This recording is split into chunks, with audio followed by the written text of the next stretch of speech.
మీకు ఒక మంచి స్టోరీ చెప్పాలని ఇష్టపడతా ఉన్నాను. మరి నేను కొన్ని బొమ్మలు చూపిస్తాను. మీరేం చేయాలి? ఆ బొమ్మల్లోంచి మీకేం అర్థమైందో మీరు చెప్తా ఉంటారు. సరేనా? చిలక, బటర్ఫ్లై. తెలుగులో ఏమంటారు దీన్ని? బటర్ఫ్లై ఇంగ్లీష్ కదా, తెలుగులో ఏమంటారు? సీతాకోక చిలుక. సీతాకోక చిలుక అంటే ఎంతమందికి ఇష్టం? వావ్! ఎందుకని? అది ఎగురుతూ ఉంటుంది, రంగురంగులు ఉంటాయి కదా, అందుకని ప్రతి ఒక్కరికి ఇష్టం. మరి సీతాకోక చిలుక కనబడితే మీరు ఏం చేస్తారు? పట్టుకుంటారు కదా, ఎందుకని? అది చూస్తుంటేనే మనకు బాగా ఇష్టం కలుగుతుంది కదా. చూడండి, మరి సీతాకోక చిలుక ఇంటిని ఎప్పుడైనా చూసారా మీరు? ఎక్కడ ఎక్కడ ఎక్కడ? మీ స్కూల్ దగ్గర సీతాకోక చిలుక ఇల్లు మనం ఎవరో చూడలేదు. సీతాకోక చిలుక ఏం చేస్తూ ఉంటుంది? చక్కగా అందంగా ఉంటుంది, ఎగురుద్ది. ఇంకా ఏం చేస్తుంది? ఫ్లవర్స్ మీద వాలిద్ది. వాళ్ళు ఏం చేస్తుంది? తేనెని తింటది. తిని మీకు ఎప్పుడైనా పెట్టిందా? తేనె ఎప్పుడైనా పెట్టిందా? పెట్టలేదు కదా, ఎప్పుడు ఎవరికి కూడా పెట్టదు. ఏదన్నా మీ ఇంట్లో పెట్టింది, సీతాకోక చిలుక వచ్చి పెట్టిందా నీకు? కదా. కాబట్టి ఈ సీతాకోక చిలుక ఎవరికి పెట్టదు, అందంగా ఉంటుంది, కానీ దీనికి స్వార్థం ఎక్కువ. మరి దీనికి ఇల్లు కూడా లేదు, కాబట్టి వీటికి ఒక డైరెక్షన్ లేదు, గురి లేదు, స్వార్థం. చూస్తానికి మాత్రం అందంగా ఉంటుంది. మరి ఇంకోటి చూపిస్తాను మీకు. ఇదేంటి? తేనెటీగ. తేనెటీగ అంటే ఎవరైనా ఇష్టపడతారా? ఎవరికి ఇష్టం ఉండదు. ఎందుకని? కుట్టుద్ది అని, అంతే కదా. తేనెటీగ కుట్టుద్ది అని. సరే, మంచి. తేనెటీగ కుట్టుద్ది అనేది మనకి భయం. మరి తేనెటీగ గురించి మీకు కొన్ని విషయాలు చెప్తాను, వింటారా? చూడండి, ఇక్కడ తేనెటీగలు ఏం చేస్తున్నాయి? ఇల్లు కట్టుకున్నాయి. ఏం కట్టుకున్నాయి? ఇల్లు కట్టుకున్నాయి. మరి ఇక్కడ తేనెటీగలు ఏం చేస్తాయంటే, కొన్ని ఏం చేస్తా ఉంటాయంటే ఇల్లు కడతా ఉంటాయి, కొన్ని ఏం చేస్తాయి అంటే ఆ గదులు శుభ్రం చేస్తూ ఉంటాయి, కొన్ని ఏం చేస్తాయంటే చాలా దూరం వెళ్ళి ఫ్లవర్స్ మీద వాలి అక్కడ ఉన్న మకరందాన్ని తీసుకొని ఇక్కడ తీసుకొచ్చి తేనెలాగా మారుస్తాయి. తేనెటీగలు ఊరినే కొట్టవు మనల్ని. ఎప్పుడు కొడతాయి తెలుసా?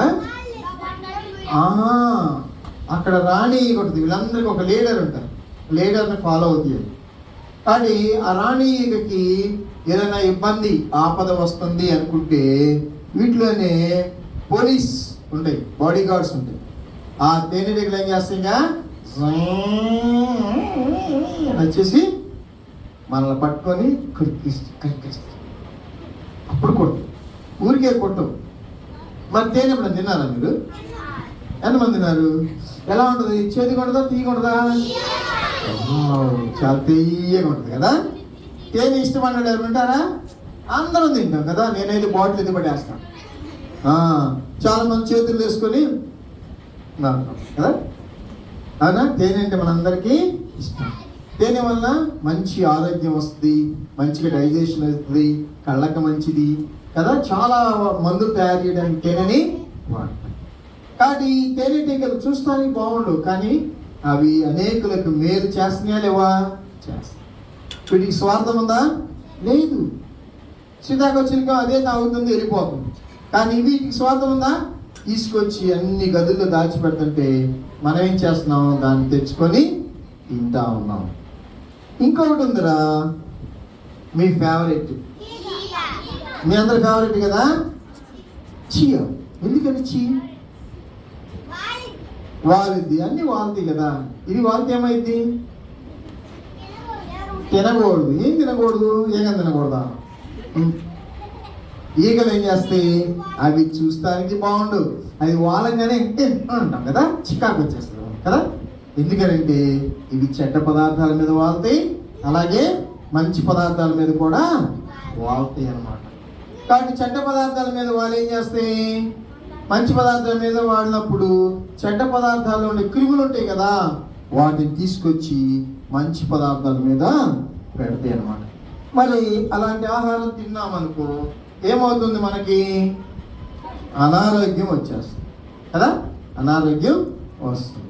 వాడు అప్పుడు ఏం చేస్తాం మనం, అనారోగ్యం వస్తే హాస్పిటల్కి పోవాల్సి వస్తుంది.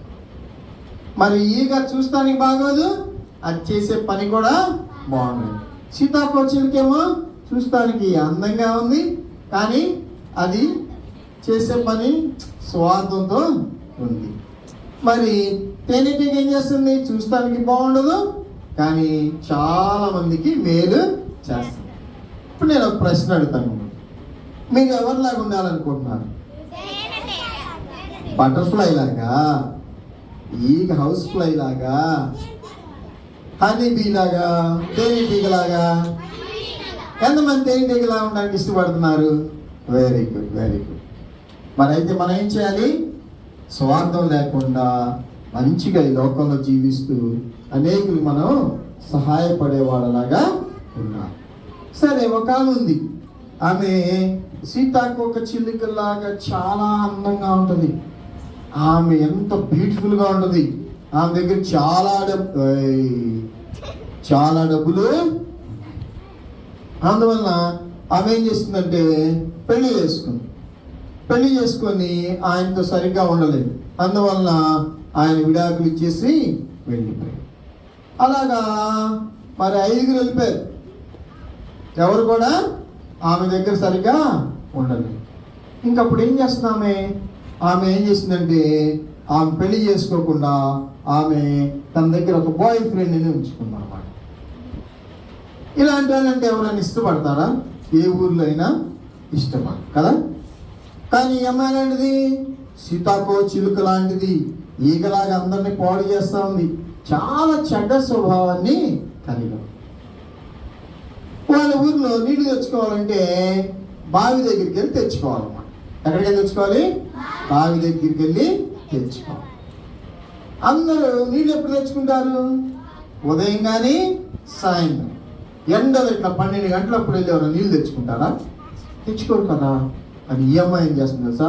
రే పొద్దున్నే అందరూ ఉంటారు, వీళ్ళందరూ మొహాలు చూడాలి, చెత్త మొహాలు నా గురించి మాట్లాడుకుంటూ ఉంటారు, అందుకని నేను ఉదయం వెళ్ళకూడదు. సాయంత్రం చల్లగా ఉంది కదా, అప్పుడైనా వెళ్ళొచ్చు కదా. మళ్ళీ వీళ్ళ మొహాలు నేను చూసేదేంటి అనుకో. అందుకని ఎవరు ఎండలో బయటికి రానప్పుడు మధ్యాహ్నం 12 గంటలకి ఏం చేసిందంటే కొండ తీసుకొని నీళ్ళ కోసం చాలా దూరం బావి దగ్గరికి. ఇలాంటి వాళ్ళని, ఇలా చెడ్డగా నశించిపోతున్న వాళ్ళని వెతుక్కుంటూ ఒక యవనస్తుడు చాలా దూరం నుంచి వస్తా ఏం చేశాడంటే, హలో ఫ్రెండ్స్, మీరు వెళ్ళి పనులు చూస్తూ ఉండండి, నేను ఇప్పుడే వస్తాను అని చెప్పేసి వీళ్ళ ఊరు వైపు వచ్చాడు. ఈ యువకుడు ఉన్నాడు కదా, యంగ్ మ్యాన్, చాలా బాగుంటాడు ఆయన. వాళ్ళు ఈ ఊరు వైపు రారు. ఎందుకంటే ఈ ఊర్లో ఉన్న వాళ్ళు చాలా తక్కువ జాతి కింద లెక్క అన్నమాట. అందుకని వీళ్ళు అంటరాని వాళ్ళుగా చూస్తారు. వీళ్ళ ఊర్లోంచి కూడా వెళ్ళారు. షార్ట్ కట్ అయినా కానీ వీళ్ళు ఏం చేస్తారంటే యూదా జాతి వాళ్ళు అలా చుట్టూరు తిరిగి వెళ్తారు, కానీ వీళ్ళ మధ్యలోంచి వెళ్ళారు. ఈ ఊరి పేరు ఏం పేరంటే సమరయ. ఏ ఊరు చెప్పాలి? ఏ ఊరు? సమరయ అనే ఊరు అనమాట. సరే, ఈయన బావి దగ్గర కూర్చోన్నాడు. అదే టైంకి ఆమె కూడా కొండ తీసుకొని నీళ్ళ కోసం వచ్చేసింది. అక్కడ ఎవరున్నారు? అక్కడ ఉన్నాడు. ఆవిడికి ఆయన చూస్తా ఉన్నాడు. ఆమె వచ్చింది. రాగానే, అమ్మా దాహం అవుతుంది, దాహానికి కొంచెం నీళ్ళు ఇస్తావా? అలా వాళ్ళిద్దరు మాట్లాడుకుంటా ఉన్నారు. మాట్లాడుకుంటా అంటే మళ్ళీ యేసయ్య ఉన్నాడు తెలుసా? హలో తల్లి, నువ్వు ఇప్పుడు నీళ్ళు ఇస్తున్నావు కదా, ఈ నీళ్లు తాగితే మళ్ళా దప్పిక అయింది, మళ్ళా నీళ్లు తాగాలి, మళ్ళా దప్పిక అయింది. కానీ నేనిచ్చే నీళ్లు నువ్వు తాగితే ఎప్పటికీ దాహము అవ్వదు. ఏంట్రా భలే ఉంది. ఇంకా యేసయ్య ఆమెతో మాట్లాడుతూ ఉన్నాడు. మాట్లాడితే ఏం చేశాడు తెలుసా? మాటల్లో ఆమె జీవితంలో ఉన్న చెడ్డ పనులు ఉన్నాయి కదా, చాలా మంది పెళ్లి చేసుకుంది కదా, ఇప్పుడు ఏం చేసింది? పెళ్లి చేసుకోకుండా ఒక బాయ్ ఫ్రెండ్తో ఉన్నది. ఇవన్నీ చెప్పేస్తా ఉన్నాడు. దేవుని కళ్ళ నుంచి మనం దాక్కోగలమా? దేవునికి తెలియకుండా ఏమైనా విషయం ఉంటుందా? ఏమి ఉండదు. ఆమెకు వెంటనే అర్థమైపోయింది, ఈయన దేవుడై ఉంటాడు, ఈయన రక్షకుడై ఉంటాడు, లేకపోతే నా విషయాలు ఈయన ఇప్పుడు మా ఊరు రాలేదు, అసలు ఈ కులం వాళ్ళు మా కులం ఇటువైపు రారు, అలాంటిది ఇదన్నీ చెప్పేస్తున్నా అంటే ఈయనెవరు? దేవుడై ఉంటాడు, రక్షకుడై ఉంటాడు అని చెప్పేసి హలో వెంటనే ఏం చేసింది సార్? ఆ తెచ్చుకున్న కొండ నన్ను పడేసింది. ఏసయ్యా, ఐఎమ్ సారీ ఏసయ్యా, నేను ఇప్పుడు చాలా తప్పులు చేశాను, నేను ఇవన్నీ చేశాను, నన్ను క్షమించయ్యా, నువ్వు రక్షకుడు వస్తావు, మేము ఎదురు చూస్తా ఉన్నాం, నువ్వే రక్షకుడివి, నువ్వే దేవుడివి, మమ్మల్ని రక్షించేవాడివి నీవే అని చెప్పేసి యేసయ్య దగ్గర క్షమాపణ అడిగేసింది.